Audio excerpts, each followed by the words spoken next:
केदारनाथ विधानसभा को मुख्यमंत्री पुष्कर सिंह धामी की सौगात। 24 घंटे में 39 विकास योजनाओं की घोषणा। सीएम धामी बोले, जब तक केदारनाथ को विधायक नहीं मिलता मैं स्वयं विधायक बनकर काम करूंगा।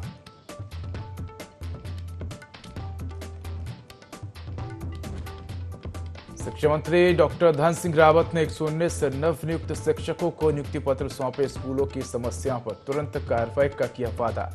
मंत्री बोले, नए शिक्षक भेजेंगे, स्कूलों की अव्यवस्थाओं की रिपोर्ट।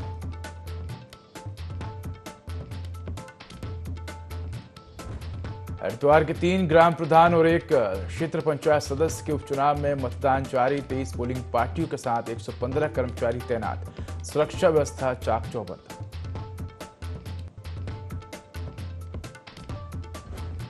नेपाल सीमा से सटे खेत गांव की सड़क 26 दिन से बंद। सड़क के बंद से सीमा सुरक्षा और ग्रामीण जीवन अस्त व्यस्त। एसडीएम ने दी त्वरित कार्रवाई के निर्देश।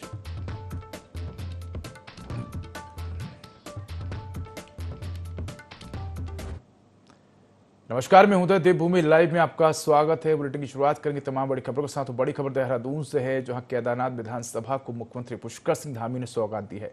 24 घंटे में 39 विकास योजनाओं की घोषणा की है। विकास योजनाओं को लेकर सीएम धामी ने कहा कि जब तक केदारनाथ को विधायक नहीं मिलता मैं स्वयं विधायक बनकर काम करूंगा। केदारनाथ विधानसभा में जल्द उपचुनाव होगा। 9 जुलाई को केदारनाथ से भाजपा विधायक शैला रानी रावत का निधन हुआ था। तो बड़ी खबर आपको देहरादून से बता रहे हैं, जहां केदारनाथ विधानसभा को मुख्यमंत्री पुष्कर सिंह धामी ने सौगात दी है। 24 घंटे में 39 विकास योजनाओं की घोषणा की है। तो विकास योजनाओं को लेकर सीएम धामी ने कहा कि जब तक केदारनाथ को विधायक नहीं मिलता मैं स्वयं विधायक बनकर काम करूंगा। केदारनाथ विधानसभा में उपचुनाव होगा। 9 जुलाई को केदारनाथ से भाजपा विधायक शैला रानी रावत का निधन हुआ था और अब निधन के बाद उपचुनाव हो रहा है।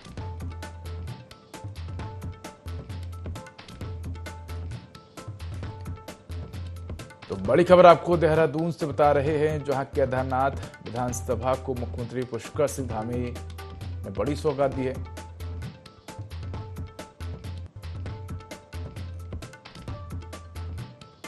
तो 24 घंटे में 39 विकास योजनाओं की घोषणा की है। विकास योजनाओं को लेकर सीएम धामी ने कहा कि जब तक केदारनाथ को विधायक नहीं मिलता मैं स्वयं विधायक बनकर काम करूंगा।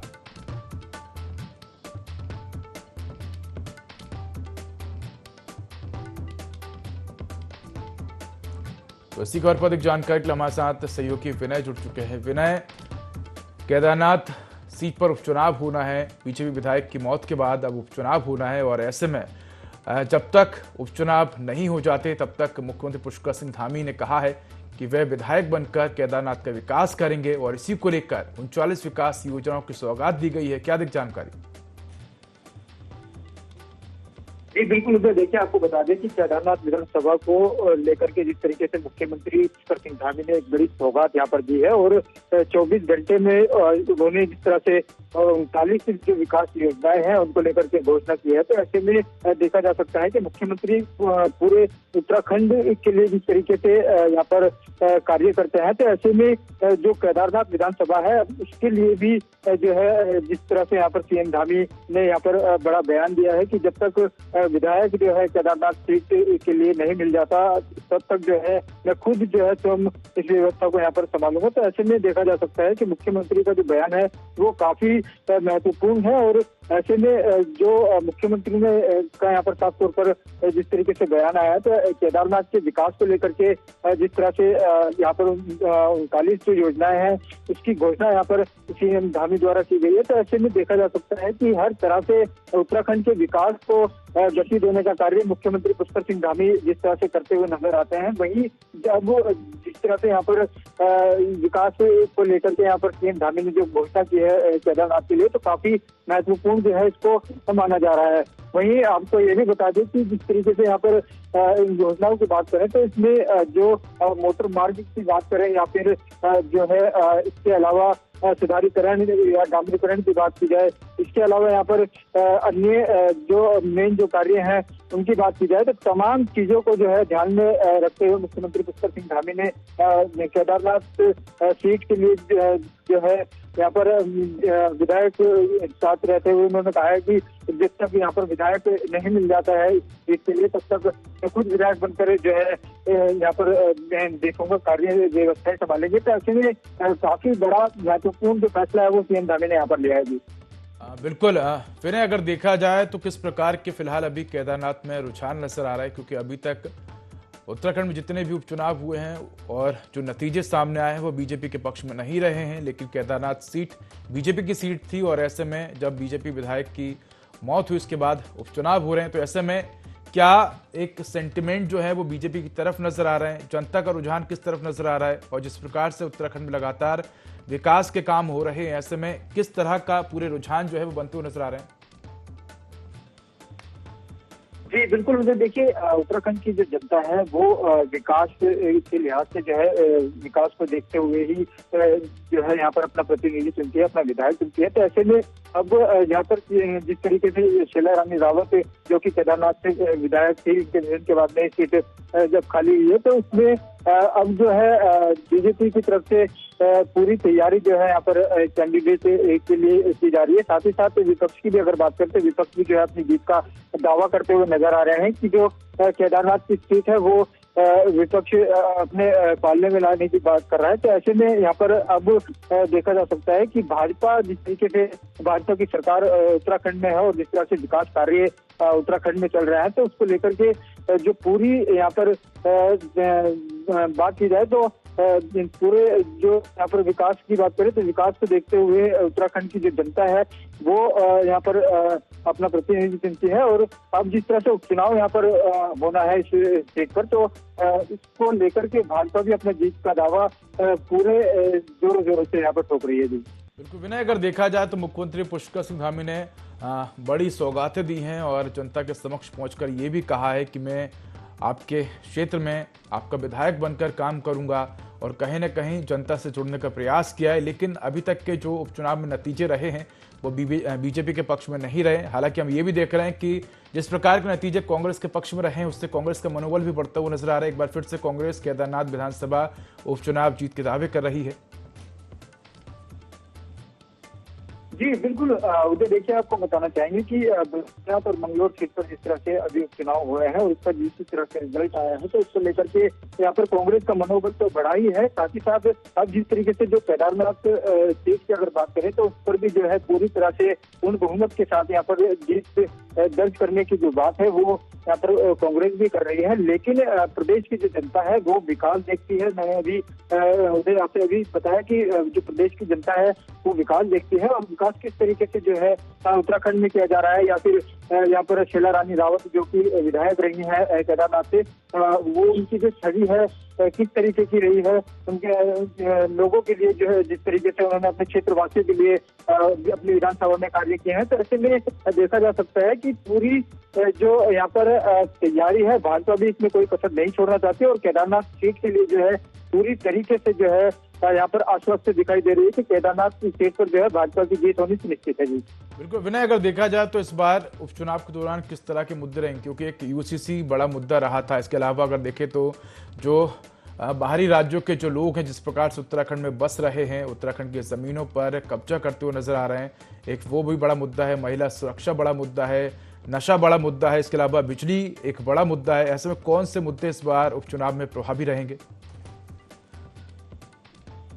जी उदय बिल्कुल, देखिए यहाँ पर जिस तरह जैसे यहाँ पर कार्य किया जा रहा है उत्तराखंड सरकार द्वारा, जो कानून बनाए जा रहे हैं, चाहे वो दंगा नियंत्रण कानून हो या फिर यहाँ पर यूसीसी की बात करें तो यूसीसी को लेकर के जिस तरीके से धामी सरकार कार्य कर रही है, भू कानून को लेकर भी जो है एक सशक्त कानून बनाने के लिए सीएम धामी ने जिस तरह से यहाँ पर जो है बात कही है और घोषणा की है, तो ऐसे में देखा जा सकता है कि पूरी तरह से यहाँ पर जो जीत की अगर बात करें तो जनता जो है यहाँ पर उत्तराखंड के विकास के साथ साथ उत्तराखंड में जिस तरीके से कानून लागू किए जा रहे हैं और हर यहाँ पर जो हर वर्ग के जो लोग हैं यहाँ पर, धीमे वर्ग के जो लोग हैं उनको यहाँ पर जो है योजनाओं का यहाँ पर फायदा मिल पा रहा है या नहीं मिल पा रहा है, तमाम चीजों को जो है ये ध्यान में रखते हुए जो उत्तराखंड की जनता है वो कह सकते हैं ना कि तमाम मुद्दे जो हैं वो इस वक्त जनता के नजर में है और इन्हीं सभी मुद्दों को ध्यान में रखते हुए जनता जो है वो अपना प्रतिनिधि चुनेगी। हालांकि सीएम पुष्कर सिंह धामी की तरफ से ही लगातार विकास की योजनाएं जनता को दी जा रही हैं। धन्यवाद विनय इस पर अधिक जानकारी के लिए।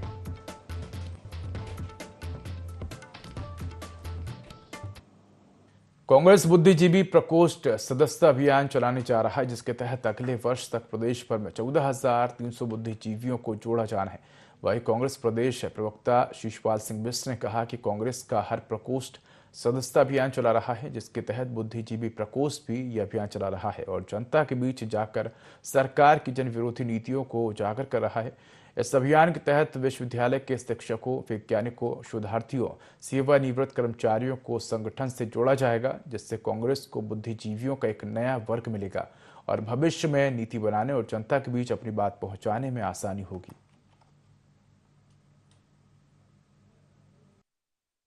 कांग्रेस के सभी फ्रंटल प्रकोष्ठ जनता के बीच जा करके सरकार की जन विरोधी नीतियों को पहुंचाने का काम कर रहे हैं और बुद्धिजीवी प्रकोष्ठ ने एक नई ड्राइव चलाई है। वो साल भर में 14,000 नए बुद्धिजीवियों को पार्टी से जोड़ने का अभियान चला रहे हैं और निश्चित तौर पर क्योंकि आज समाज के हर वर्ग से लोग कांग्रेस पार्टी से जुड़ना चाहते हैं और अगर बुद्धिजीवी प्रकोष्ठ ये अभियान चला रहा है तो पार्टी की मजबूती के लिए चला रहा है और निश्चित तौर पर जो है आज चाहे विश्वविद्यालय के प्रोफेसर हों, चाहे अन्य शिक्षण संस्थानों से जुड़े हुए बुद्धिजीवी हों या सरकारी संस्थानों से जुड़े हुए बुद्धिजीवी हों, सभी लोग कांग्रेस पार्टी की नीतियों से प्रभावित।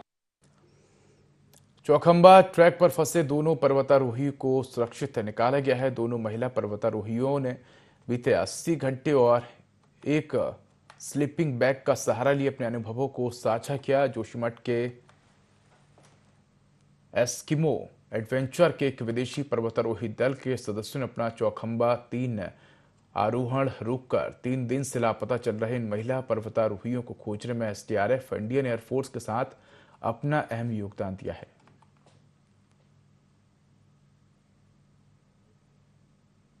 एक्सपीडिशन का जो मोटा हमें एक रेस्क्यू की कॉल आई थी। हमारे अमेरिकन और जो ये ब्रिटिश क्लाइंबर हैं, इन्होंने अपने गामी इनरी सैटेलाइट के थ्रू मैसेज दिया था आईएमएफ को और फ्रांस की अपनी टीम को कि हम लोग यहाँ पे फंसे हुए हैं, we need rescue. Technical bag है वो रोल डाउन हो गया था माउंटेन से नीचे, जो कि एक पत्थर के आने से हिट हो गया था और इनका रोप जो है कट गया था। मैं थैंक्स बोलना चाहूँगा इंडियन एयरफोर्स, हमारी लोकल फॉरेस्ट डिपार्टमेंट, एसडीआरएफ और जो भी इसमें एजेंसीज इन्वॉल्व थी, तो उन्होंने अपने स्तर पे काफ़ी क्विक इसमें रिस्पांस किया। उनको जो टेक्निकल रॉक फेस था जो कि 6000 मीटर्स के ऑल्टीट्यूड पे था, वहाँ से इन्होंने इनको टेक्निकल गियर्स के सारे नीचे हेल्प करके रैपल डाउन करवाया। हमें इन्फॉर्मेशन दी कि हम 5 क्लाइंबर्स एक साथ हैं and we are completely safe और आप इमीडिएटली हमें नेक्स्ट मॉर्निंग में आप हमें 10 बजे से पहले एयरलिफ्ट करिए।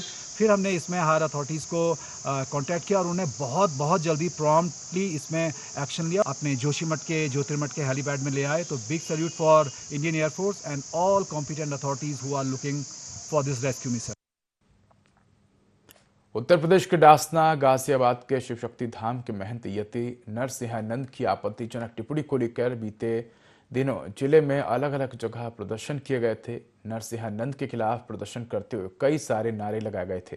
हरिद्वार पुलिस ने नारों को भड़काऊ माना और अज्ञात लोगों के खिलाफ हेट स्पीच का मुकदमा दर्ज किया। एसएसपी ने बताया कि लक्सर में 2, सिटकुल और ज्वालापुर में एक मुकदमा दर्ज किया गया है।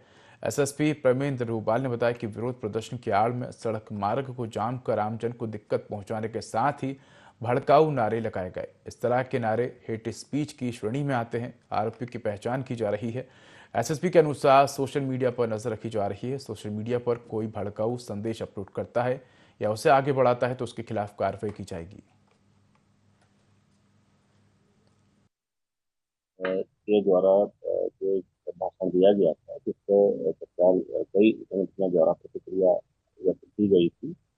इसी मामले में हरिद्वार जनपद में रुड़की, कलियर, लक्सर और हरिद्वार में अलग अलग जगह पर कुछ संगठन, मुस्लिम संगठनों द्वारा एकत्रित होकर ज्ञापन दिया जा रहा है और इसी प्रक्रम में, इसी प्रक्रिया में कुछ लोगों के द्वारा जो है एक हेट स्पीच का उपयोग किया गया था और एक विरोधी जो नारे हैं वो लगाए गए थे और उसको पुलिस सोशल मीडिया में काफी लोगों के द्वारा शेयर लगातार किया जा रहा था।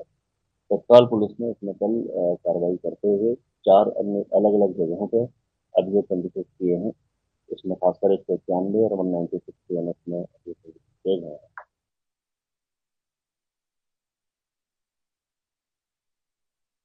डुमेट में मानव वन्य जीव सह अस्तित्व थीम पर आयोजित कार्यक्रम में वन अधिकारियों ने ग्राम पंचायत डुमेट के स्कूल में स्कूली छात्राओं के साथ ग्रामीणों को वन्य जीवों की अहमियत बताई।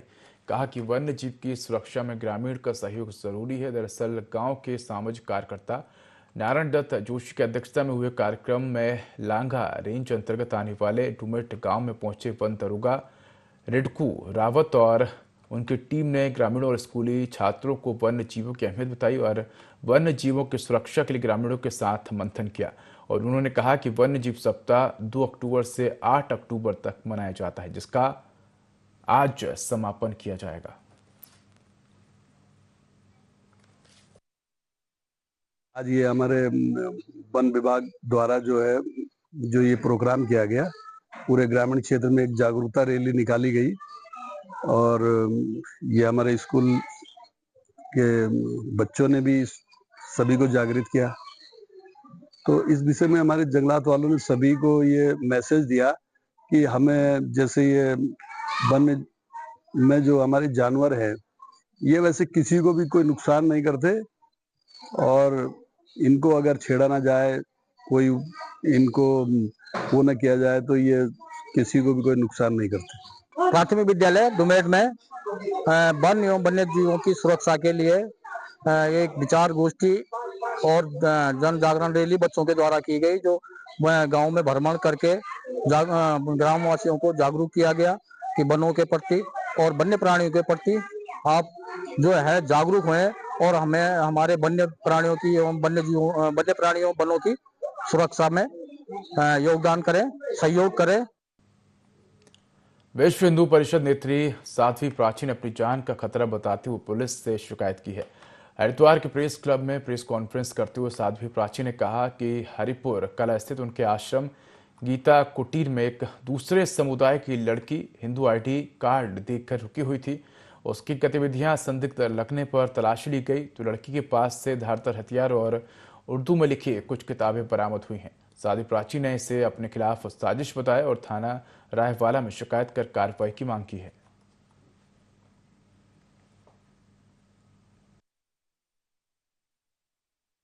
देखिए, निश्चित रूप से मेरी जान को खतरा आज से नहीं, बहुत दिनों से खतरा है। मैंने मांग की है कि अच्छे से जांच हो उसकी। अब ये जो घटना हुई है, हिंदू बता करके, हिंदू ID दे करके, दया की भीख मांग करके, मैंने मानवता इंसानियत के नाते कि हिंदू बच्ची किसी गलत हाथ में ना फंसे। छोटी बच्ची है, ज्यादा उम्र भी नहीं।